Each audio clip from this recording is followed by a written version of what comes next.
Hello everyone, welcome back to your own channel study with Alka Kandwal. आपका channel में बहुत बहुत स्वागत है। तो अगर आप चैनल में पहली बार आ रहे हैं तो आपके लिए एक brief introduction. This is a channel which is generally focused for competitive exams. अगर आप कॉम्पिटिटिव एग्जाम्स दे रहे हैं तो आप जाके प्लेलिस्ट चेकआउट कीजिए, चाहे मैथ्स का हो, चाहे कंप्यूटर सेक्शन का हो, चाहे रीजनिंग सेक्शन का है। तो अगर आप जाके रेजोनेट कर सकते हैं तो डेफिनेटली लाइक शेयर और सब्सक्राइब करना बिल्कुल भी ना भूलें। तो आज का जो सेशन है वो बेसिकली मैंने बना रही हूँ for the railway recruitment board का जो एनटीपीसी का 2025 का एग्जाम है। 2 दिन एग्जाम ऑलरेडी हो चुके हैं, 5 जून एंड 6 जून। अब व्हाट इज द एनालिसिस, कैसे टाइप का क्वेश्चंस आ रहे हैं, what is the main focus. अब जो मैथ्स है, when we talk about the difficulty level of the exam, so it is moderate difficulty level की बात करें तो वो moderate to high level ही है। Okay. And when we talk about maths, जब हम मैथ्स की बात करेंगे, मैथ्स की और रीजनिंग की एंड योर जीएसटी की। Now, when we talk about maths, which is of 30 marks, reasoning of 30 marks, GSG की जो कि 40 marks का है। ओके। तो फिर जो मैथ्स है, तो जितने जनरली मैंने ओवरव्यू लिया है, तो जनरली बच्चे जो भी maximum of them they are able to do 24 to 26 question कर पा रहे हैं। सो 2-4 क्वेश्चन ऐसे होंगे जहां पे आपका कैलकुलेशन ज्यादा है, something of that sort. And most of the children they are facing problem in time management. Time management was an issue. ठीक है। और बाकी 24 + 24 25 रीजनिंग में भी 24 25 बन पा रहे हैं। थोड़ा सा बच्चों ने बोला कि जो सिटिंग अरेंजमेंट वाली प्रॉब्लम थी उसमें डिफिकल्टी आई समझने में, and then that was an issue. And जो दूसरा रीजनिंग के लेवल थे वो ठीक थे, मॉडरेट लेवल के थे।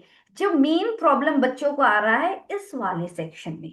और अब जब हम लोग कल की बात करें, कल के पेपर की बात करें, 5 जून को जो पेपर हुआ था उसमें भी करंट अफेयर्स को बहुत ज्यादा प्रायोरिटी दी गई है। So current affairs was one of the very important. मतलब लोग, बच्चों ने सोचा कि जून मई तक तो कहाँ ही आएगा, मगर मई से भी क्वेश्चन पूछा गया है। सो 2025 का जो रीसेंट करंट अफेयर्स है वहां से भी क्वेश्चंस आ रहे हैं। तो आगे के जो बच्चे एग्जाम दे रहे हैं, आगे एग्जाम के लिए तैयारी कर रहे हैं, तो करंट अफेयर्स में फोकस करके जाना, क्योंकि कल का जो पेपर था तीनों शिफ्ट का, even when we talk about today's, then also current affairs was very important। और जो जीके जीएस है, जो स्टैटिक जीके है, उससे भी क्वेश्चन आ रहे हैं। मगर जो है, जिसने ये वाले पर्टिकुलर सेक्शन में बच्चे मैक्सिमम 25 26 करके आए हैं, जो बच्चा यहाँ पे इस पर्टिकुलर कैटेगरी में नंबर ले जाएगा, उस वो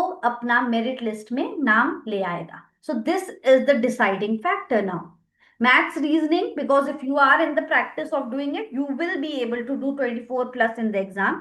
So that is not the deciding factor. Now this GS GK कितनी लेवल की तैयारी है, ठीक है, तो वो इसमें फोकस करना है।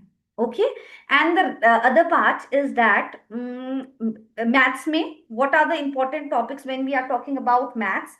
सो यस, एक स्टैटिस्टिक्स से क्वेश्चन पूछ रहे हैं, बहुत average.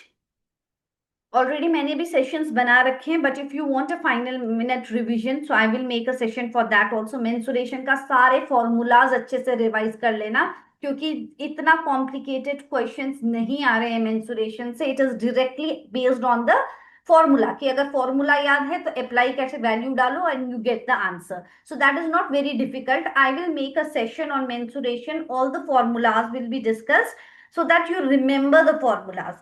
Baki easy simplification is there. Simplification most of you will be able to do, and basic average and ratio and then the age related जो problem होते हैं वो सब आ रहे हैं। बाकी जब हम बात करें, कंप्यूटर से भी 3-4 क्वेश्चन देखे गए, तो कंप्यूटर का तो ऑलरेडी लास्ट मिनट रिवीजन के मैंने बहुत सारे सेशंस बनाए हैं, जाके उसको चेकआउट कर लेना, because 1 marks is also very important for your exam.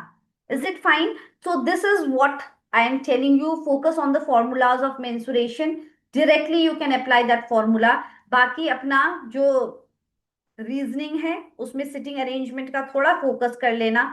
और बाकी जो करंट अफेयर्स का मैं स्पेसिफिकली कल अपलोड कर दूंगी सेशन करंट अफेयर्स पर, तो वो जरूर देख के चले जाना before your exam. Okay, so if any doubt you are having, just comment box में अपना क्वेश्चन पूछ लेना।